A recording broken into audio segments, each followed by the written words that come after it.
أختي الشابة، أخي الشاب. دابا تغيير ممكن. المغرب أفضل بمشاركة الشباب.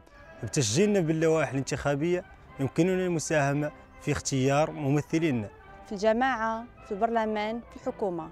والتسجيل في اللوائح الانتخابية كيمنحنا فرصة المساهمة في التغيير. تعليم جيد بمشاركة الشباب. صحة جيدة بمشاركة الشباب. بنيات تحتية أفضل بمشاركة الشباب. وتنمية بمشاركة الشباب. مغرب أفضل بمشاركة الشباب. أنا حاضرة للمستقبل. أنا حاضر للمستقبل. كاين اللي غيمال. نش أقي وجدا غيثي وشا. أنا حاضر للمستقبل.